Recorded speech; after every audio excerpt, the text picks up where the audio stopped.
Hello friends, அனைவருக்கும் வணக்கம். இந்த வீடியோவில் ரேடிங் வந்து எப்படி இன்வெஸ்ட்மெண்ட்லேருந்து டிஃப்ரெண்ட் ஆகுதுன்ற விடயத்தை வந்து பார்ப்போம். இதில் வந்து ரேடிங்னு சொன்னால் அதுக்குரிய டெபினிஷன் பார்த்தீங்கன்னா தெரியும். ரேடிங் இஸ் அந்த act of buying and selling of the financial அசெட்ஸ்ன்னு சொல்லுவோம். அதில் வந்து பார்த்தீங்கன்னா தெரியும், இது ஷார்ட் பீரியட் ஆஃப் டைமுக்கு வந்து நீங்கள் வந்து இதை வந்து குயிக்காக வந்து ப்ராஃபிட்டாக வந்து மாற்றுறதுக்கு நீங்கள் ப்ரைஸ்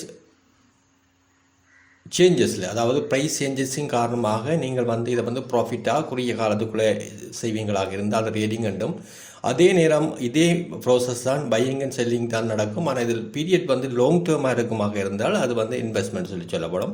இதுக்கு வந்து உங்களுக்கு அப்ரிசியேஷனாக வந்து என்னென்னு சொன்னால் வேல்யூ அப்ரிசியேஷனாக வந்து ஒரு டிவிடெண்ட் பங்களாகவும் கிடைக்கும், இன்ட்ரெஸ்ட்டும் வந்து இந்த லாங் டேர்ம் வந்து இன்வெஸ்ட் பண்ணுறதால உங்களுக்கு கிடைக்கும். இதில் மெயினாக வந்து இந்த ஷார்ட் டேர்ம் ட்ரேடிங்கில் வந்து ஷார்ட் டேர்மை தான் மெயினாக பண்ணுவாங்க. மெயின் டேர்ம் வந்து ஷார்ட் டேர்மாக இருக்கும். அடுத்தது கோல் வந்து உங்களுடைய டார்கெட் கோல் வந்து குயிக்காக ப்ராஃபிட் ஏர்ன் பண்ணுற விடியம் இருக்கும். அடுத்தது வந்து இந்த டெபினிஷன் ட்ரேடிங்குக்கு வந்து பார்த்திங்கன்னா தெரியும், முக்கியமானபடியும் டெக்னிக்கல் அனாலிசிஸ் அண்ட் சார்ட்டை தான் வந்து அதிகமாக வந்து யூஸ் பண்ணுவாங்க. இப்போ அந்த விடியம் தான் இப்போ நம்ம வந்து பார்க்க போகிறோம். இந்த கோர்ஸில் மெயின் நோக்கமே வந்து டெக்னிக்கல் சார்ட்டை பற்றிய விடயங்கள் தான் அதிகமாக இருக்கும். அடுத்து பார்த்திங்கன்னா இன்வெஸ்ட்மெண்ட்டில் பார்த்திங்கன்னா தெரியும், இதில் லாங் டேர்ம் பீரியட் வந்து லாங்காக இருக்கும். அடுத்தது இதில் வந்து வெல்த் கிரியேஷன் சொல்லி உங்களுடைய கேபிட்டலை வந்து நீங்கள் கூட்டி கொண்டு போகிற விடயமாக தான் இருக்கும். நீங்கள் ஒரு எக்ஸாம்பிள் ஒரு கம்பெனியில் வந்து ஒரு 100,000 வந்து நீங்கள் இன்வெஸ்ட் பண்ணிங்களா இருந்தால் அடுத்த முறை 1,20,000 1,50,000 ரெண்டு கூடி கொண்டு போகணும். அதில் வார பங்கு லாபங்களையும் வந்து நீங்கள் குறிப்பிட்ட அதே பங்கில் மீண்டும் மீண்டும் மீண்டும் வந்து முதலீடு செய்து கொண்டு போகக்கூடிய இருக்கும். இதுக்கு வந்து நீங்கள் யூஸ் பண்ணுறது ஃபண்டமெண்டல் அனாலிசிஸை வந்து யூஸ் பண்ண வேணும். மிக தெளிவான விடயம் இதுக்கு அவதானத்தில் இருக்கணும். ரேடிங்குக்கு வந்து கூட வந்து டெக்னிக்கல் அனாலிசிஸ் சார்ட்டை பாவிக்கலாம். அடுத்தது இந்த லாங் டேர்ம் குரோத்துக்கு வந்து இந்த இன்வெஸ்ட்மெண்ட்டுக்கு பார்த்தீங்கன்னா தெரியும், ஃபண்டமெண்டல் அனாலிசிஸை வந்து நீங்கள் பாவிக்கணும். ஏற்கனவே ஃபண்டமெண்டல் அனாலிசிஸ் சம்மந்தமான வீடியோ வந்து ஏற்கனவே போட்டிருக்கிறேன், நான் நீங்கள் போய் பார்த்தீங்கன்னா தெரியும். ரேடிங்குக்கு சில இந்த டெக்னிக்கல் அனாலிசிஸ் சம்மந்தமான சில விடயங்கள் தான் வந்து சில சார்ட்டுகள் நினைக்கிறேன், ஒரு 5 வீடியோ வந்து இருக்குது நினைக்கிறேன், அதையும் நீங்கள் பாருங்கள். அப்படி இல்லாவிட்டால் அந்த கோர்ஸில் வந்து கண்டினியூவாக வந்து கூட டெக்னிக்கல் அனாலிசிஸ் அண்ட் சார்ட் சம்மந்தமான விடயங்கள் வருமா. இது ரெண்டுக்கும் என்ன டிஃப்ரெண்ட் பார்ப்போம். இதுலேயும் வந்து லாங் டேர்மில் வந்து இன்வெஸ்ட் பண்ணக்குள்ள இதுலேயும் வந்து ஸ்டாக்கும் வரும், ஃபாரெக்ஸும் வரும், கிரிப்டோ கமோடிட்டி எல்லாம் வந்து இதில் வரும். வந்து இதை வந்து இந்த 4 விடயங்களையும் ரேடிங்காகவும் செய்யலாம், இன்வெஸ்ட்மெண்ட்டாகவும் செய்யலாம். ரைட், இந்த விடயங்கள் தான் இதில் நோக்கம் தான் வித்தியாசம். டைம் பர்சன்ட், அதாவது என்ன பர்பஸுக்கு நாங்கள் வாங்குகிறோம்ன்ற எந்த விடயம். அடுத்தது டைம் கொரிசோன் வந்து மாறும், அடுத்தது ரிஸ்க் வந்து மாறும், ஸ்ட்ராட்டஜியும் மாறும். இந்த 4 விடயங்களும் தான் மாறும்.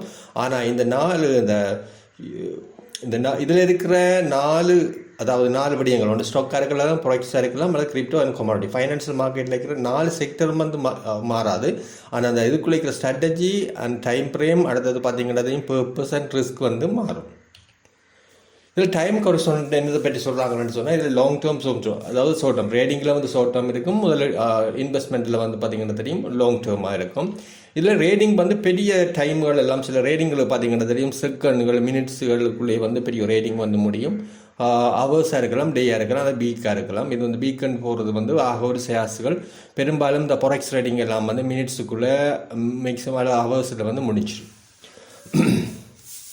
அடுத்தது வந்து தீர்மானம் வந்து நீங்கள் டிசைட் பண்ண வேண்டியது இயரா அல்லது அங்கே கண்டினியூவாக வந்து நீங்கள் அதை விட கூட ஒரு குறிப்பிட்ட ஒரு தசாப்தத்துக்கு ஒரு 5 வருஷம் அல்லது 1 வருடம் அல்லது 10 வருடமாக கூட நீங்கள் போகலாம். இந்த லாங் டேர்ம் இன்வெஸ்ட்மெண்ட்டுக்குரிய விடயங்கள். எக்ஸாம்பிள் ஒரு ரேடராக இருந்தால் சில வேளை பார்த்தீங்கன்னா தெரியும், இந்தியாவிலெல்லாம் ரேடர் வந்து அன்றைக்கே வாங்கி காலையில் மார்னிங் வாங்கி ஈவினிங் வந்து விட்டுட்டு மார்க்கெட்டை விட்டு வெளியேறிடுவாங்க. அப்படி நடக்கும். சில வேளையில் ரேடர்ஸ் வந்து பார்த்தீங்கன்னா தெரியும் காலையில் ஒரு அன்றைக்கு வாங்கி ஒரு 1 வீக்கால் வந்து விற்கிறவனாக இருப்பாங்க. அவங்களோட ப்ராஃபிட் பர்சன்டேஜ் வந்து சில வழியில் ஒரு 10% இருக்கும். இன்னும் பெரும்பாலும் இந்த டே ரேடிங் செய்கிறவங்களோட பர்சன்டேஜ் பார்த்தீங்கன்னா 2 to 3%, 2% அல்லது 3% ப்ராஃபிட்டில் வந்து பார்ப்பாங்க. 5% கிடைக்குது என்றால் அது ஒரு பெரிய ஒரு ப்ராஃபிட்டாக வந்து அவங்களுக்கு கருதப்படும். அது அப்படி சில நாளில் தான் அது சாத்தியப்படும். ஆனால் அந்த டே ஒரு 1 வீக் வச்சு கொண்டிருக்கக்குள்ள இந்த 5%, 10% கூட ரீச் பண்ணுறதுக்குரிய சாத்தியம் கூட இருக்குது. அடுத்து பார்த்தீங்கன்னா தெரியும் இன்வெஸ்டர்ன்றது முதலீட்டாளர்கள் வந்து பார்த்திங்கன்னா தெரியும், இவங்க பை அண்ட் கால் பண்ணுவாங்க. இவங்க ஒரு மோர் தென் 10 இயர்ஸுக்கு வந்து இவங்க 10 இயர்ஸ் 20 இயர்ஸ் 4 இயர்ஸ் 5 இயர்ஸுக்கெல்லாம் அந்த பிளான் பண்ணி வாங்குவாங்க. ஆனால் சில வழியில் இவங்க 10 இயர்ஸில் அச்சீவ் பண்ண வேண்டிய விடயங்கள் வந்து சில 5 இயர்ஸில் 4 இயர்ஸில் சில வேலை 2 இயர்ஸில் கூட இவங்க அச்சீவ் பண்ணிடுவாங்க. இவங்களோட டார்கெட் ஒன்று இருக்குது. ஒரு 1 மில்லியனை வந்து இன்வெஸ்ட் பண்ணியிருக்கிறாங்க ஷேர் மார்க்கெட்லன்னு சொன்னால் அது அவங்களோட டார்கெட் வந்து என்னென்னு சொன்னால் அதே டபுள் ஆகுறது அல்லது ட்ரிபிள் ஆகுதுன்னு சொல்லி வச்சுக்கொண்டால் அதனுடைய டார்கெட் அல்லது 5 வருஷமாக இருக்கும். அது டபுள் வந்து 5 வருஷமாக இருக்கும்னு சொல்லி சொன்னால் சில வழியில் அதில் ஒரு 3 வருஷத்தில் வந்து அதை வந்து அச்சீவ் பண்ணிடுவாங்க அந்த விடயங்களை. அடுத்த பர்பஸை பார்த்தீங்கன்னா தெரியும். பர்பஸ் அண்ட் கோல்னு பார்த்தீங்கன்னா தெரியும். ரேடிங் கால் வந்து ஷார்ட் டேர்ம் ப்ராஃபிட் தான். அதாவது ப்ராஃபிட் வந்து எடுக்கிறது ஷார்ட் டேர்மில் வந்து ப்ராஃபிட் எடுக்கிற அது என்னென்னா ப்ரைஸ் மூவ்மெண்ட்டுக்கு ஏற்ற மாதிரி எடுக்கிறது. கூட வந்து ஷார்ட் டேர்மில் பார்த்தீங்கன்னா தெரியும் மார்ஜின் ரேட் தான் செய்வாங்க அல்லது ஃபியூச்சர் ரேட்டிங் அல்லது ஃபியூச்சர் ரேட்டிங்கில் மார்ஜின் ரேட்டிங் தான் செய்வாங்க. மார்ஜின் ரேட்டிங்னா கூட உங்களோட $10 அல்லது உங்களோட ஒரு 1000 ரூபீஸ் இருக்குன்னு சொன்னால் 10,000 ரூபீஸுக்கு வந்து நீங்கள் ரேட் பண்ணக்கூடிய மாதிரி இருக்கும். அப்படியான மார்ஜின் ரேட்டுகள் வந்து செய்வாங்க ஷார்ட் டேர்மில் அந்த விடயம். அடுத்த ரேடிங்கில் வந்து பார்த்தீங்கன்னா குயிக்காக வந்து கெயின் ஒரு நாளில் அல்லது ஒரு 1 வீக்கில் வந்து ப்ராஃபிட்டை வின் பண்ணக்கூடிய மாதிரி இருக்கும். அடுத்த இன்வெஸ்ட்மெண்ட்டில் அப்படி இல்லை. லாங் டேர்மும் ஒரு வெல்த்தை வந்து க்ரியேட் பண்ணக்கூடிய மாதிரி பிளானாக வந்து இருக்கும். அடுத்தது இதில் பார்த்தீங்கன்னா தெரியும் ஸ்லோவாக வந்து ப்ராஃபிட் ஏர்ன் பண்ணி கொண்டு போகலாம். ஸ்டெடியான க்ரோத் வந்து இருக்கும். நல்ல கம்பெனிகளை வந்து நீங்கள் செலக்ட் பண்ணி இன்வெஸ்ட் பண்ணக்குள்ள எந்த பயமும் பட தேவையில்லை. உங்களுடைய டார்கெட் வந்து போய்க்கொண்டு நீங்கள் எக்ஸாம்பிள் நீங்கள் குறிப்பாக எடுத்தீங்கன்னு சொல்லிச்சுன்னா இப்போ ஒரு சின்ன குழந்தை ஒன்று இருக்குன்னு சொல்லிச்சுன்னா இப்போ ஒரு 5 வயதில் நீங்கள் ஒரு குழந்தைக்கு ஒரு அக்கௌண்ட் திறக்கிறீங்களோ பேங்க்கில் வந்து அக்கௌண்ட் திறக்கிறீங்களோ அதில் நீங்கள் $1,00,000 போடுறீங்கன்னா அதே மாதிரி ஒரு நோக்கம் மாதிரி நீங்கள் ஷேர் மார்க்கெட்டில் செய்யக்கூடியதாக இருக்கும். அதன் ஊடாக அது ஒரு 5 அல்லது 10 வருஷத்துக்கு அப்புறம் அதனுடைய நல்ல கம்பெனியில் நீங்கள் இன்வெஸ்ட் பண்ணுவீங்களாக இருந்தால் அதில் ஒரு க்ரோத் வந்து வேறு லெவலில் வந்து இருக்கும். அடுத்து பார்த்தீங்கன்னா தெரியும் ரிஸ்க் லெவலில் வந்து பார்த்தீங்கன்னா தெரியும் ரேட்டிங்கில் வந்து ஹை ரிஸ்க். சில வேளை மார்ஜின் ரேட்டில் செஞ்சிங்களாக இருந்தால் உங்களுடைய போட்ட கேபிட்டலே வந்து 0 ஆயிரும். இன்வெஸ்ட்மெண்ட்டில் அப்படி இல்லை. லோ ரிஸ்க் வந்து பெரும்பாலும் வந்து உங்களுடைய ஷேர்ஸ் வந்து நீங்கள் ஒரு $100 அல்லது $20 ஒரு ஷேர்ஸ் வாங்குறீங்கன்னா கட்டாயம் அது ஒரு 5-10 வருஷத்தில் $30 கூட ஆகிருக்கலாம். ஒரு 50% வளர்ந்துருக்கும். இது மினிமம் நான் சொல்கிற விடயம். ஆகவே வந்து அதில் பெரிய ரிஸ்க் வந்து இருக்கிறதுக்கு சாத்தியப்பாடுகள் குறையும். அடுத்தது ரேட்டிங்கில் பார்த்தீங்கன்னா தெரியும் ஃப்ரீக்வென்ட்லி பை அண்ட் செல்லிங் கண்டினியூவாக வந்து பை அண்ட் செல் பண்ணி கொண்டே இருப்பாங்க.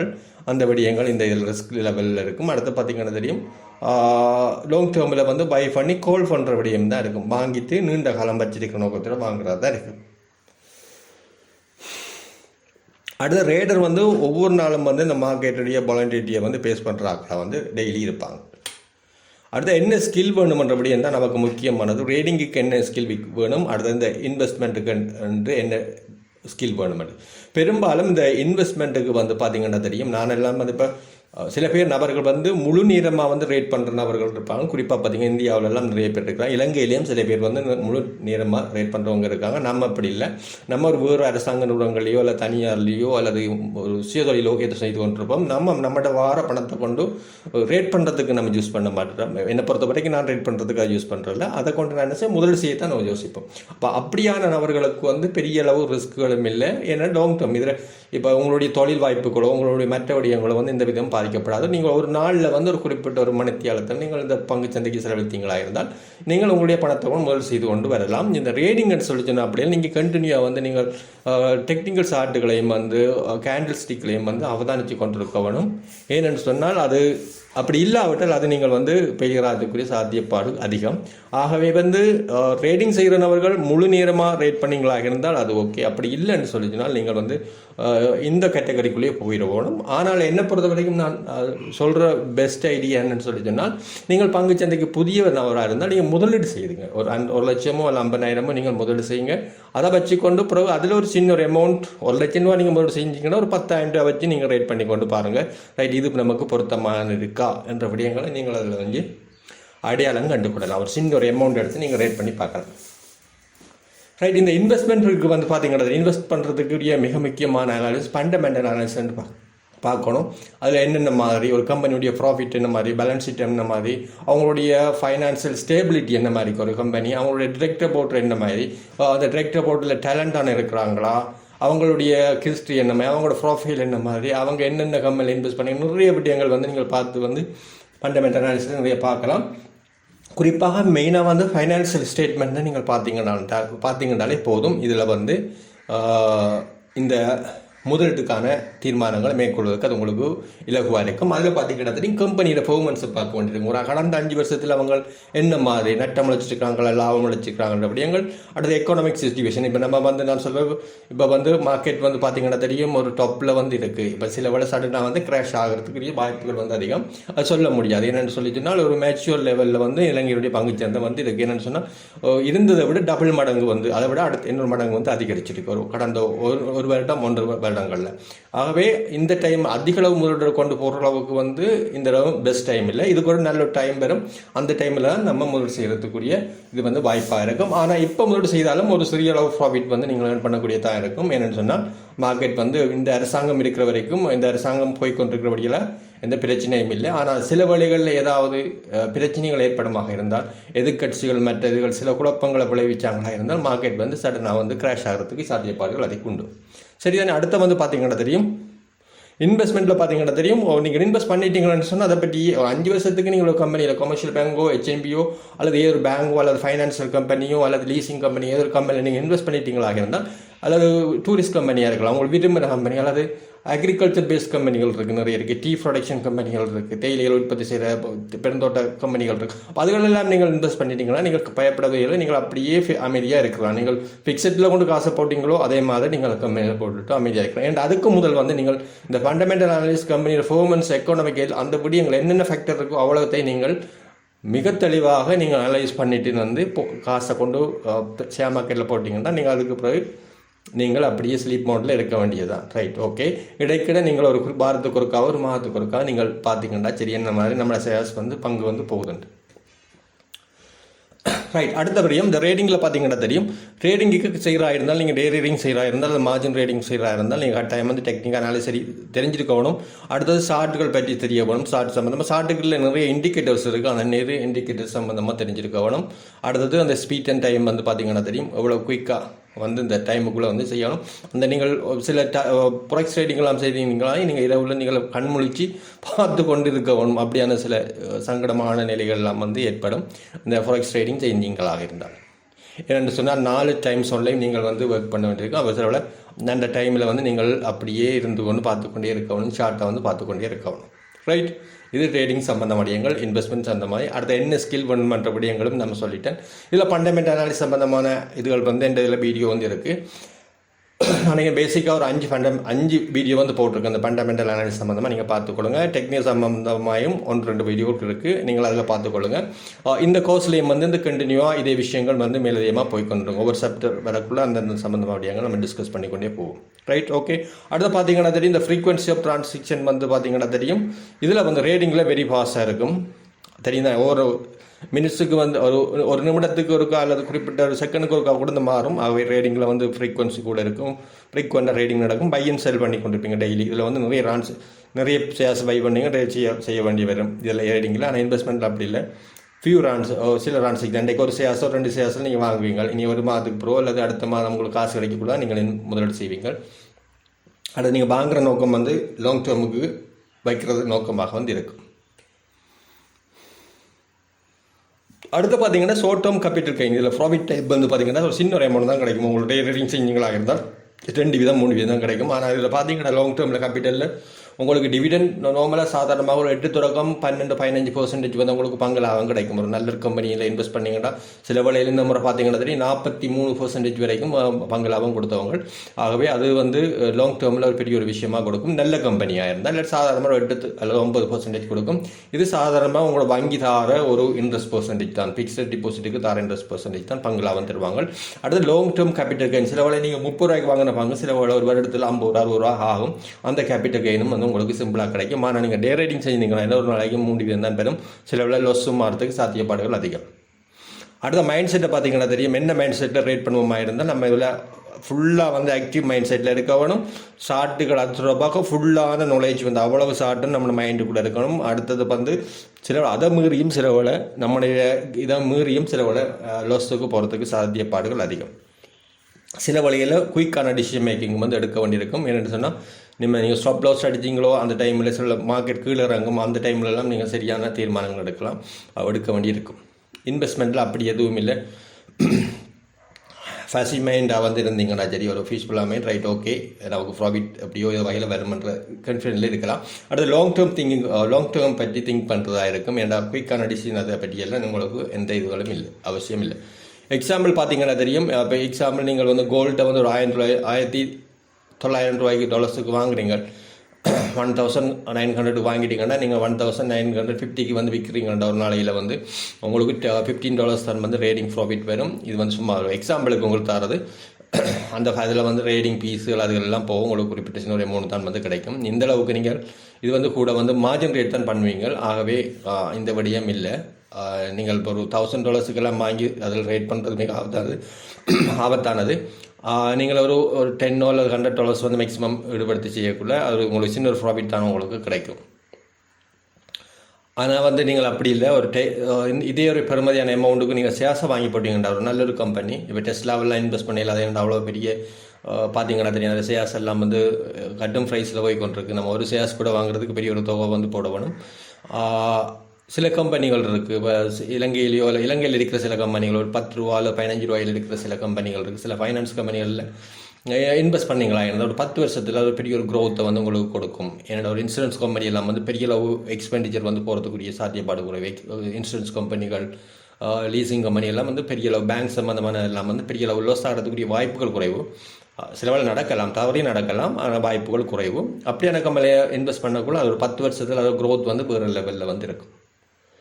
சில வேலை ஸ்டீல் கம்பெனிகள் இருக்குது. இந்தியாவிலலாம் பார்த்தீங்கன்னா டாடா ஸ்டீல் எல்லாம் வந்து அந்த கம்பெனி வந்து நான் நினைக்கிறேன் ஒரு 20 வருஷத்துக்கு முன்னாடி ஒரு 100 ஷேர்ஸ் வைக்கிறவர், 100 ஷேர்ஸ் வச்சுருந்தவர் பெருமதி இப்போது வந்து பார்த்தீங்கன்னா தெரியும். நான் 20 வருடத்துக்கு முன்னாடி 100 ஷேர்ஸ் வந்து டாடா கம்பெனியில் வாங்கின வரைக்கும், டாடா ஸ்டீலில் இதில் பெருமதி இப்போ நினைக்கணும் ஒரு கோடிக்கு மேலே தாண்டிட்டு அந்த 100 ஷேர்ஸில் பெருமதி. ஏன்னா அந்த 100 ஷேர்ஸும் ஸ்ப்ளிட் ஆகி 10,000 ஷேர்ஸுக்கு மேலே ஒரு கிடைச்சிருக்கும்.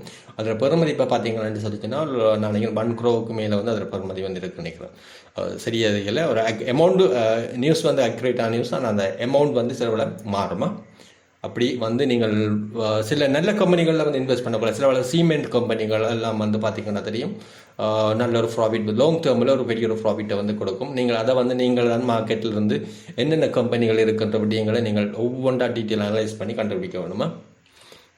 அடுத்த டெக்னிக்கல் சார்ட் பார்த்தீங்கன்னா தெரியும். ரேடிங்குக்கு என்ன வகையான அனாலிசிஸ் வந்து பாவிக்க வேணும் என்ற விடயங்கள் வந்துருக்கு. இதில் பெஸ்ட்டான ஒன்று டெக்னிக்கல் அனாலிசிஸ் தான் கூட வந்து ரெக்கமெண்ட் பண்ணுறது டெக்னிக்கல் அனாலிசிஸ். இந்த டெக்னிக்கல் அனாலிசிஸை வந்து ஒவ்வொன்றா வந்து நம்ம பார்ப்போம். நீங்கள் அதை பற்றி யோசிக்க வேணாம். இதில் கூட தியரி பார்ட் போதும் யோசிக்க வேணாம். ஏன்னா இதை வந்து பேசிக்காக நீங்களோட ஒரு விஷயத்தை வந்து பேசிக் ஐடியா பிளாங்கிட்டு சொல்லி சொன்னால் நீங்கள் அப்புறம் அங்கே வந்து போய்க்கொள்ளலாம். அல்லது நீங்கள் கூட இந்த சார்ட்டுகளை வந்து நீங்களே கூட தேடி எடுத்துக்கொள்ளலாம். ஏன்னா நிறைய வீடியோகள் இருக்குது. ஆகவே ட்ரேடிங்கு கண்டா என்ன விடயம் தெரியணும்ன்ற விடயம் உங்களுக்கு தெரியணும். டெக்னிக்கல் அனாலிசிஸை பயன்படுத்த ரைட்டிங் பண்ணலாம். இந்த விடயங்களை நீங்கள் நிறைய ஃபோக்கஸ் பண்ணணும். பண்ணிங்கன்னு சொன்னால் நீங்களும் ஒரு எக்ஸ்பர்ட்டாக வந்து ரேடிங்கில் வந்து வரலாம். நான் உண்மையாக வந்து ரேடிங்கில் நான் எக்ஸ்பர்ட் இல்லை, அதை நான் உங்கள்கிட்ட சொல்லிக்கொள்கிறேன். நான் வந்து ஒரு இன்வெஸ்ட் பண்ணுற ஆள் தான். ஏன்னா லாங் டேர்ம் தான் எந்த டார்கெட் ஒழிய ஷார்ட் டேர்மாக நான் பெருசாக இல்லை. ஆனால் சில வழிகளில் சில ரேடிங்குகள் வந்து நான் பண்ணுவேன். குறிப்பாக கிரிப்டோ எல்லாம் வந்து ஷார்ட் டேர்மில் நான் ரேட் பண்ணுவேன். அதில் வந்து ஓகே. டெக்னிக்கல் அனாலிசிஸை பார்த்தீங்கன்னா தெரியும். இதுதான் வந்து பெஸ்ட் மெத்தட், மெயினான மெத்தட்டும் பெஸ்ட் மெத்தட் போது ரேடிங்குக்கு. இது என்னென்னு சொல்லி சொன்னால் ஷார்ட் டேர்ம் ப்ரைஸ் மூவ்மெண்ட்டை தான் அதில் பார்ப்போம். நம்ம வந்து செகண்டாக இருக்கலாம், இல்லை மினிட்ஸாக இருக்கலாம், இல்லை இது ஒவ்வொரு 3 minutes candle, 5 minutes candle, 15 minutes candle, 10 minutes candle, 1 day handle அப்படி என்று கேண்டில் ஸ்டிக் இருக்குது. ஒவ்வொரு கேண்டில் லென்த்தை வச்சு தான் அது வந்து கால்குலேட் ஆகும். 1 minute கேண்டில் அது 3 second கேண்டில்னா 3 secondsக்குள்ளே அதில் மூவ்மெண்ட்டை வந்து காட்டும், குயிக்கான மூவ்மெண்ட்டை பார்க்குறீங்க. அது 1 minute ஒரு மினிட்ஸுக்குள்ளே ஒரு மினிட்ஸுக்குள்ளே நடக்கிற கேண்டில் லென்த்தை வந்து அது காட்டும். அந்த விடயங்கள் சம்மந்தமாக வந்து ஷார்ட் டேர்ம் மூவ்மெண்ட்டை வந்து பார்க்கலாம். நம்ம இந்த டெக்னிக்கல் அனாலிசிஸ் வச்சு தான் வந்து பார்க்கக்கூடியதாக இருக்கும். அதை வச்சு தான் நம்ம ப்ரைஸையும் வந்து தீர்மானிக்க முடியுது. என்ன மாதிரி மேலுக்கு போகுமா அல்லது கீழே வருமா என்ன மாதிரி என்ற விடயங்கள் இருக்குது. அது தொடர்பாக நம்ம கொஞ்சம் பார்ப்போம். அடுத்த சார்ட் வந்து ஹேண்டில் ஸ்டிக்கில் வந்து நிறைய விடயங்கள் இருக்குது. அது என்னென்ன சம்பந்தம் ஹேண்டில் ஸ்டிக்கில் வர விடயங்களை வந்து பார்ப்போம். அடுத்தது சப்போர்ட் அண்ட் ரெசிஸ்டன்ஸை வந்து அது என்ன விடயங்களை ஏற்கனவே சொல்லியிருக்கிறேன், அது சம்மந்தமாக இருக்கா பார்ப்போம். அடுத்த இண்டிகேட்டர் சம்பந்தமான விடயங்கள் RSI, அடுத்தது MACDன்னு சொல்லி MACDன்னு சொல்லி, அது அடுத்தது மூவிங் ஆவரேஜ் அந்த மாதிரி MAன்னு சொல்லுவோம். அந்த விடயங்கள் SMAன்றது அந்த விடயங்கள் தொடர்பான வீடியோ போட்டிருக்கிறேன். அதுக்கு பாருங்கள், தேடி என்றதுக்குள்ளே போய் பாருங்கள். நீங்கள் சர்ச் பண்ணிங்கன்னா அதுக்குள்ளே வரக்கூடிய மாதிரி இருக்கும் நினைக்கிறேன். பாருங்கள் இண்டிகேட்டர் RSI எம்ஏ மேக்டி அடுத்த மூவிங் கவரேஜ் சம்மந்தமான விடயங்கள் அதில் இந்த வீடியோவில் ஏற்கனவே போட்டிருக்கேன். ஒருக்கா பாருங்கள். அடுத்த ப்ரைஸ் பேட்டர்ன் வந்து பிரேக் அவுட் ட்ரெண்ட் அதுகள் ட்ரெண்டிங் அனாலிசிஸ் வந்து போட்டிருக்கணும், அதை பாருங்கள். அப்படி இல்லாட்டி இந்த வீடியோவில் நம்ம கண்டினியூ அந்த கோர்ஸில் வந்து கண்டினியூ அப்போ யோசிக்காதுங்க. நீங்கள் அதுக்கு முதல் நீங்கள் சில இண்டிகேட்டரை பார்க்கணும்னு சொன்னால் நீங்கள் அதில் போய் பார்த்துக்கலாம். அடுத்தது ரேடிங் அதில் கன்க்ளூஷன் இதில் முடிவு என்னென்னு சொல்லி சொன்னால் டெக்னிக்கலாக ரேடிங்குக்கு நீங்கள் கட்டாயம் வந்து டெக்னிக்கல் அனாலிசிஸ் வந்து தெரிஞ்சு ஆகணும் என்றபடியும் தான். அதை வச்சுக்கொண்டு தான் நீங்கள் ரேட் பண்ணலாம். அப்படி இல்லாமல் நீங்கள் ரெண்டமாக ரேட் பண்ணிங்கன்னா நீங்கள் எப்படியோ வந்து ஃபெயிலியர் ஆவீங்க. அடுத்து அடிஷ்னல் ட்ரேடிங் இந்த இதுக்கு வந்து பார்த்தீங்கன்னா ரேடிங் அடிஷ்னல் டூல்ஸ் என்னென்ன யூஸ் பண்ணலாம் வந்து ப்ரைஸ் ஆக்ஷன் ஒன்று இருக்குது. அடுத்த வால்யூம் அனாலிசிஸ் வந்து பார்க்க வேணும். சில வழியில் பார்த்தீங்கன்னா தெரியும், இந்த rating நடக்கக்கூட high வால்யூமில் by and sell நடக்கும். அந்த டைமில் நம்ம மிக அவதானமாக இருக்கும். ஏன்னா சில ஃபாரின் கம்பெனிகள் வந்து சடனாக வந்து பெரிய ஒரு அமௌண்ட்டை வந்து வாங்கக்குள்ள ஹை வால்யூமில் வந்து போகுமே இருக்குது. அந்த வால்யூம் இதுக்கு அதே மாதிரி சில ஹை வால்யூமில் செல்லிங் நடக்கும். அந்த டைமில் மார்க்கெட் வந்து சடனாக வந்து கிராஷ் ஆகும், அதை சடனாக வந்து பூம் ஆகும், மேலுக்கு போகும். அப்போ அந்த இதில் பார்க்கணும் வால்யூம் அனாலிசிஸ் சம்மந்தமாக. அடுத்தது வந்து வைஎஸ்கிட்ட எவ்வளவு ஷேர்ஸ் அளவு இருக்குது, இவங்கள்ட்ட எவ்வளோ போயிருக்கு மூவ்மெண்ட். அடுத்து ஒரு நாள் ரேட்டில் வந்து ஒரு டைம் ஃப்ரேமுக்குள்ளே எவ்வளவு நடந்திருக்கின்ற நிறைய விடங்கள் வால்யூம் அனாலிசிஸில் வந்து பார்க்கணும். அடுத்த ஷார்ட் பேட்டர்னை வந்து பார்க்கலாம் அந்த விடயங்கள். அடுத்த மார்க்கெட் சென்டிமெண்ட் விடயம் இருக்குது, அது போட்டிருக்கு நான் வீடியோ, அதை நீங்கள் ஒருக்கா பாருங்கள். அடுத்தது சில நியூஸ்கள் சம்பந்தமான விடயங்கள், நியூ ரேடர் இப்படி சம்பந்தமாக புது ரேட் சம்பந்தமான விடயங்கள், நியூஸ்கள் சம்பந்தமானது என்ன மாதிரி மார்க்கெட்டில் தாக்கம் செலுத்தும் விடயங்களையும் பார்க்கணும். இப்படி அடிஷ்னலான நியூஸ்களையும் கொஞ்சம் பார்ப்போம். ரேடர்ஸ் இப்படி பெஸ்ட் அனாலிசிஸ் இப்போ இன்வெஸ்ட்மெண்ட்டுக்கு பார்த்தீங்கன்னா தெரியும், இது வந்து இதில் மெயின் வந்து ஃபண்டமெண்டல் அனாலிசிஸ் தான். நீங்கள் ஒரு இன்வெஸ்ட் பண்ண போகிறீங்களா இந்த லாங் டேர்ம், இதுக்கு உங்களுக்கு கட்டாயம் ஃபண்டமெண்டல் அனாலிசிஸ் வந்து தெரிஞ்சிருக்கணும். ஏனெண்டா இது லாங் டேர்மாக வந்து நம்ம ஒரு இன்வெஸ்ட்மெண்ட் செய்யக்குள்ள ஒரு குறிப்பிட்ட கம்பெனியை வந்து அந்த கம்பெனியுடைய பேலன்ஸ் ஷீட் என்ன மாதிரி, அவங்களுடைய லிக்விட்டி கேஷ் லிக்விட்டி என்ன மாதிரி இருக்கின்ற விடயங்கள், அடுத்தது வந்து அவங்களுடைய ஸ்ட்ரென்த்துகள், அவங்களுடைய ப்ராஃபிட்டுகள், அவங்களோட லாஸ்ட் 5-10 இயர்ஸில் அவங்களுடைய பெர்ஃபார்மன்ஸ் அப்படி இருந்துக்கு, அவங்களுடைய நட்டம் எவ்வளோ, அவங்களோட ஸ்டாஃப் என்ன மாதிரி, கம்பெனியுடைய நிறைய விஷயங்கள் பார்க்கலாம். அவங்களுடைய டைரக்ட் ரிப்போர்ட் சம்மந்தமான விடயங்கள், யார் அந்த கம்பெனியில் இன்வெஸ்ட் பண்ணியிருக்கிறாங்க, யார் shareholders, major shareholders யார்ன்ற விடயங்கள் நிறைய விஷயங்களை வந்து நம்ம பார்க்க வேண்டியும். சில வழியில் சில கம்பெனிகள் பார்த்தீங்கன்னா தெரியும், கம்பெனிகளில் பேங்குகள் வந்து இன்வெஸ்ட் பண்ணிப்பாங்க. சில கமர்ஷியல் பேங்குகள், HNB பேங்குகள்லாம் வந்து சில ப்ரைவேட் கம்பெனிகளில் இன்வெஸ்ட் பண்ணிப்பாங்க. சில வழியில் பார்த்தீங்கன்னா சில கம்பெனிகளில் ETF டிபார்ட்மெண்ட், EPF டிபார்ட்மெண்ட்டுகள் வந்து நம்முடைய எம்ப்ளாயி ப்ராவிடென்ட் ஃபண்ட் அவங்க வந்து இன்வெஸ்ட் பண்ணிப்பாங்க. சில பேங்குகள் எல்லாம் இன்வெஸ்ட் பண்ணிப்பாங்க. அப்படியான விடயங்களை வந்து நம்ம அவதானிக்க வேணும். ஏன்னு சொன்னால் அப்படியான கம்பெனியில் நம்ம ஒரு பயப்படாமல் நம்ம முதலீடு செய்யலாம். காரணம் என்னன்னு சொன்னால் அவங்க நிறைய ஒரு EPF டிபார்ட்மெண்ட்டில் எடுத்தீங்களானால் ஒரு கம்பெனியை வந்து முறையாக அனலைஸ் பண்ணி தான் வந்து தொழிலாளர்களுடைய அந்த பணங்களை கொண்டு முதலீடு செய்வாங்க. ஆகவே அதில் வந்து பிழைக்கிறதுக்குரிய சாத்தியப்பாடு குறைவு. ஆகவே அப்படியான கம்பெனிகளை நம்ம இலவாக தெரிவு செய்து கொள்ளக்கூடிய இருக்கு. நான் அதில் முதல் போட்டிருந்தனால் EPF டிபார்ட்மெண்ட் என்னென்ன கம்பெனியில் இன்வெஸ்ட் பண்ணிக்கிறாங்கன்ற விடயங்கள் எல்லாம் நான் இந்த வீடியோவில் போட்டிருக்கிறேன், நீங்கள் உள்ளே போய் தேடி பார்த்துக்கொள்ளலாம். சரிதானே? அடுத்தது ஒரு கம்பெனியுடைய ப்ராஃபிட் என்ன மாதிரி, அவங்களுடைய ரெவன்யூ என்ன மாதிரி, பேலன்ஸ் ஷீட் என்ன மாதிரி, அவங்களுடைய ஃபியூச்சர் க்ரோத் என்ன மாதிரி, அவங்களுடைய ஃபியூச்சர் பிளான் என்ன மாதிரி விடயங்கள்லாம் பார்க்கணும். குறிப்பாக ஆயில்ஸ் புட்சிட்டி எல்லாம் நீங்கள் எடுத்துக்கொண்டீங்களா, அவங்க ஷேர்ஸில் இன்வெஸ்ட் பண்ண போகிறீங்களா, சில அவங்களுடைய 5 years பிளானை நீங்கள் எடுத்து பார்க்கலாம். எடுத்து பார்த்தீங்கன்னா தெரியுமா, அவங்களுக்கு அண்மையில் வந்து ஒரு 20 பிரான்ச் இருக்குண்டு, எக்ஸாம்பிளாக ஒரு 20 பிரான்ச் இருக்குன்னு சொல்லி வச்சு பார்த்தா அவங்கள இன்னொரு 5-5 yearsல இன்னொரு 10 பிரான்ச் வந்து வேறு வேறு மாவட்டங்களில் இடங்களில் வந்து அவங்களுக்கு திறக்கிற பிளான் இருக்கும். அப்படியான இதுகளை வந்து நீங்கள் ஐடென்டிஃபை பண்ணி எடுத்து அதனூடாக அவங்களுடைய கம்பெனியில் வந்து இன்வெஸ்ட் பண்ணலாம். இது எக்ஸாம்பிளுக்கு நான் சொல்கிறது. சில ஒரு கமர்ஷியல் பேங்க் சில வேறு இடங்களில் தங்களுடைய பிரான்ச்சுகள் வந்து எஸ்டாப்ளிஷ் பண்ணலாம். அப்படியான இதுகளை வந்து நீங்கள் அவங்களுடைய ஃபியூச்சர் பிளானை வந்து நீங்கள் பார்த்தீங்கன்னா தான் அவங்களுக்கு வந்து விளங்கும் இந்த கம்பெனியில் இன்வெஸ்ட் பண்ணலாமா, அதனூடாக நமக்கு கூட பெனிஃபிட் கிடைக்குமான்ற விடயங்களை வந்து நம்ம பார்க்கக்கூடிய இருக்கும். அடுத்த மேனேஜ்மெண்ட் குவாலிட்டி சம்மந்தமான, அவங்களுடைய மேனேஜ்மெண்ட் சம்மந்தமான, அடுத்த மார்க்கெட் ஷேர்ஸ் என்ன மாதிரி. ஒரு இப்போ எக்ஸாம்பிள் எடுத்திங்கன்னா கமர்ஷியல் பேங்க்னு சொன்னால் இலங்கையிலுடைய கஸ்டமரை எத்தனை பெர்சன்டேஜ் கஸ்டமரை வந்து ஃபுல்ஃபில் பண்ணுறாங்க. இப்போ ஒரு பார்த்தீங்கன்னா பேங்கிங் செக்டரை வந்து நீங்கள் 100% எடுத்திங்கன்னா அதில் 30% கஸ்டமரை கமர்ஷியல் பேங்க் எடுக்கிறாங்க. HNB ஒரு 20% அப்படி எடுக்கிறாங்க. எக்ஸாம்பிள் இல்லாமல் ரியல் இல்லை. ஆகவே அப்படி எடுக்கிறாங்களா என்றால் இதில் மார்க்கெட் ஷேர் வந்து இவ்வளவு பெர்சன்டேஜை வந்து வச்சுருக்கிறாங்க. அதே மாதிரி மில்க் ப்ரொடியூசிங் கம்பெனின்னு சொல்லிச்சுன்னா அவங்க வந்து இலங்கையிலுடைய மக்கள் எத்தனை பெர்சன்டேஜ் தேவைகளை பூர்த்தி செய்கிறாங்க. குறிப்பாக ஒரு அங்கர் எடுத்திங்கன்னா அந்த அங்கரல் நியூடல் ஏதோ ஒன்று அவங்களுடைய மார்க்கெட் ஷேர் அவ்வளோ இருக்குது, சந்தையில் அவங்களுடைய பங்களிப்பு அவ்வளோ இருக்கிற விடயங்களை வந்து பார்க்கக்கூடிய. அடுத்த profit PE ratio, earning per shares இந்த விடயங்களை வந்து நம்ம கூட கவனிக்க வேணும். இந்த ஏர்னிங் பிஎஸ்எஸ் எல்லாம் பார்த்தீங்கன்னா தெரியும், இது வந்து நமக்குடைய ஒரு ஆனுவல் ஒரு வருஷம் நமக்கு கிடைக்க வேண்டிய இன்ட்ரெஸ்ட்டை வந்து அதில் பங்குலாவங்களே நமக்கு தீர்மானிக்கக்கூடிய இருக்கும். அடுத்து எக்கனாமிக் கண்டிஷன்ஸை வந்து பார்க்க வேணும். நம்மளுடைய நாட்டுடைய எக்கனாமிக் கண்டிஷன், அவருடைய கம்பெனியுடைய எக்கனாமிக் கண்டிஷனுக்கு கூட பார்க்க வேண்டியிருக்கும். அதை நீங்கள் பார்த்தீங்கன்னா இந்த ஃபண்டமெண்டல் அனாலிசிஸ் நீங்கள் முடித்தீங்களாக இருந்தால் எந்த கம்பெனியில் நீங்கள் முதல் செய்யலாம்ன்ற விடயம் வந்து உங்களுக்கு இலகுவாக தெரியும். இதுக்கு சில வழியில் அடிஷனலாக பார்த்தீங்கன்னா தெரியும், லாங் டேர்ம் சார்ட்டை வந்து நம்ம பார்க்கணும். இதுக்கு இது வந்து ஒரு கடந்த 4 வருஷத்தில் என்ன மாதிரி போயிருக்கு, எப்போ சில சப்போர்ட் ரெசிஸ்டன்ஸ் லெவல் எல்லாம் இருக்குது என்ற விடயங்களை வந்து நம்ம இதில் பார்க்கலாம். இதை பார்த்து இதை ரைட் பண்ணுறதும் இதுவும் ஒரு மிக பிரயோசனமாக இருக்கும். அதில் எந்த டைமில் வந்து நான் இன்வெஸ்ட் பண்ணணும்ன்ற விடயங்கள் ஒரு சில வீடியோ வந்து போட்டிருக்கேன். சில லாங் டேர்ம் இன்வெஸ்ட் பண்ணக்குள்ளே நான் இந்த லாங் டேர்ம் சார்ட்டுகளை வந்து நான் சில இதை காட்டியிருக்கேன். இந்த இடத்துல ஸ்பாட்டில் வந்து இன்வெஸ்ட் பண்ணுங்கள், இது வந்து சப்போர்ட் லைன் இவ்விடத்தை வந்து எடுக்கும். சில எந்த சார்ட் எடுத்தீங்கன்னா தெரியும், அது எந்நீரமும் மேலுக்கு ஏறி கொண்டிருக்க ஒரு கட்டத்துக்கு போய் கீழே வந்தே ஆகும். அப்போ எந்த லெவலில் வந்து நம்ம இன்வெஸ்ட் பண்ணலாம் ஈஸியாக. நீங்கள் ஒரு 100 ரூபாய்க்கு வாங்குற சேர சில வழியில் ஒரு 80 ரூபாய்க்கு நீங்கள் ஒரு மாதம் இல்லை 2 மாதத்துக்கு பிறகு வாங்கக்கூடிய இருக்கும். அப்போ அந்த டைமில் நீங்கள் போய் இன்வெஸ்ட் பண்ணணும். நல்ல கம்பெனி தான், அப்போ நல்ல கம்பெனி ஐடென்டி பண்ணிட்டீங்க. ஆனால் நீங்கள் அதை 100 ரூபாய்க்கு வாங்கினாலும் உங்களுக்கு பெற முடியும், ஓகே. ஆனால் சில வழிகளில் நீங்கள் அந்த ஷேர்ஸை வந்து ஒரு மாதத்துக்கு பிறகு அல்ல 2 மாதத்துக்கு பிறகு 80 ரூபாய்க்கு வாங்கலாம். இப்போ அந்த லெவல் வருமான்றதை வந்து நமக்கு இந்த ப்ரிடிக்ட் பண்ணுறதுக்கு இந்த லாங் டேர்ம் சார்ட் இல்லாமல் சார்ட் வந்து நமக்கு டெக்னிக்கல் சார்ட் வந்து உதவி செய்யும். அடுத்த இண்டஸ்ட்ரி சம்பந்தமாக வந்து அனலைஸ் பண்ணணும். சில வழியில் பார்த்தீங்கன்னா தெரியும், இப்போ டூரிஸ்ட் இப்போ டிசம்பர் மாதம் இந்த டைமில் வந்து டூரிஸ்ட் வாரது குறைவாக இருக்கும். அப்போ டூரிஸ்ட் வந்து எந்த டைமில் வந்து இலங்கைக்கு வருவாங்க என்றபடியும் வந்து உங்களுக்கு கட்டாயம் தெரியணும். இப்போ குறிப்பாக பார்த்தீங்கன்னா தெரியும், இந்த மே ஜூன் ஏப்ரலுக்கு பிறகு வந்து இலங்கையில் டூரிஸ்ட் வந்து வரக்குள்ள இலங்கையுடைய டூரிஸ்ட் செக்டர் வந்து பூம் ஆகும் என்று நீங்கள் ஒரு ப்ரெடிக்ட் பண்ணுவீங்களா இருந்தால் அந்த டைமில் வந்து டூரிஸ்ட் செக்டரில் வந்து நீங்கள் இன்வெஸ்ட் பண்ணலாம். சில வேளை இந்த டைமில் பார்த்தீங்கன்னா தெரியும், டூரிஸ்ட் செக்டர் சம்பந்தமான ஷேர்ஸ் வந்து விலை குறைவாக இருக்கும். உங்களுக்கு 4 மாதம் உங்களுக்கு பிரச்சனை இல்லை, உங்களோட பணம் வந்து இதில் போடலாம்னா இந்த டைமில் நீங்கள் சில குறைஞ்ச டைம்களிலே வந்து நீங்கள் சில டூரிஸ்ட் செக்டர் சம்பந்தமான ஷேர்ஸ்களை நீங்கள் வாங்கி வைக்கக்கூடியதாக இருக்கும். என்னென்னு சொன்னால் இது வந்து நீங்கள் ப்ரெடிக்ட் பண்ணுற விடயங்கள் சம்பந்தமானது. இண்டஸ்ட்ரியல் அனாலிசிஸ் வந்து நீங்கள் கட்டாயம் தெரிஞ்சிருக்க வேணும்.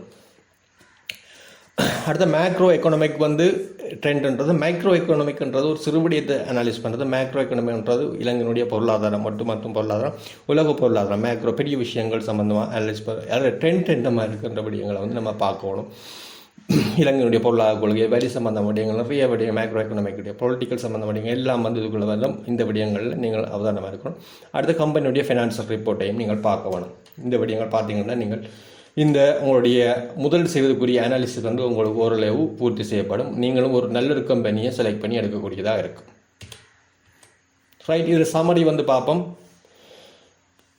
ட்ரேடிங்கண்டா நீங்கள் டெக்னிக்கல் அனாலிசிஸ் கட்டாயம் தெரிஞ்சிருக்கணும். இதை கவனத்தில் வச்சுக்கணும். அதை முதல் செய்யப்படுறீங்களாக இருந்தால் உங்களுக்கு ஃபண்டமெண்டல் அனாலிசிஸ் வந்து நீங்கள் கட்டாயம் அடைஞ்சிக்க அந்த குறிப்பிட்ட கம்பெனியுடைய ஃபைனான்சியல் சீட்டை வந்து பார்த்தீங்கன்னாலே உங்களுக்கு முழு விடயங்கள் வரும். அந்த ஒரு ஃபைனான்சியல் சீட்லையும் பார்த்தீங்கன்னா முதலீட்டாளருக்கண்டே மிக இலவாக ஒரு பகுதி வச்சுருப்பாங்க. அந்த இடத்தை மட்டும் நீங்கள் அடையாளம் கொண்டீங்கன்னா, அதாவது ஷேர் ஹோல்டர்ஸுக்கு ஒரு தனி பேச்சு இருக்கும். அந்த பேச்சை நீங்கள் பார்த்தீங்கன்னாலே அந்த கம்பெனியுடைய முழு ஹிஸ்ட்ரியும் வந்து நமக்கு தேவையான ஹிஸ்ட்ரி வந்து அதில் இருக்கும். அதை வச்சுக்கொண்டு நீங்கள் தீர்மானங்களை எடுக்கக்கூடியதாக இருக்குமா. இவ்வளவுதான் இந்த வீடியோ. இதனுடைய டீட்டெயில்கள் வந்து நான் ஒவ்வொரு விடயங்களாக வந்து சார்ட் பேட்டர்ன்கள், ரேடிங் சம்பந்தமான விடயங்கள், அனாலிசிஸ் சம்பந்தமான விடயங்கள் எல்லாம் வந்து ஒவ்வொன்றும் கண்டினியூவாக வந்து போய்கொண்டிருக்கும். ஓகே ஃப்ரெண்ட்ஸ், இவ்வளவுதான் இந்த வீடியோவில். நான் நினைக்கிறேன் இது வந்து செஷன் 8வது செஷன் நினைக்கிறேன். நான் இந்த மொடியூலில் வந்து நான் நினைக்கிறேன் இந்த மொடியூலில் வந்து 8வது வீடியோ அல்லது 7வது வீடியோ நினைக்கிறேன். ஓகே, இதில் மற்ற வீடியோக்கள் இருக்குது, நீங்கள் அதை போய் நீங்கள் பார்த்துக்கொள்ளுங்க. பார்க்கலன்னு சொல்லிச்சுன்னா இதுக்குள்ள முதல் உள்ள வீடியோவில் நீங்கள் பார்த்துக்கொள்ளுங்க. பார்த்தீங்கன்னா இந்த வீடியோ உங்களுக்கு மிக கிளியராக வந்து விளங்குமா. நன்றி, வணக்கம்.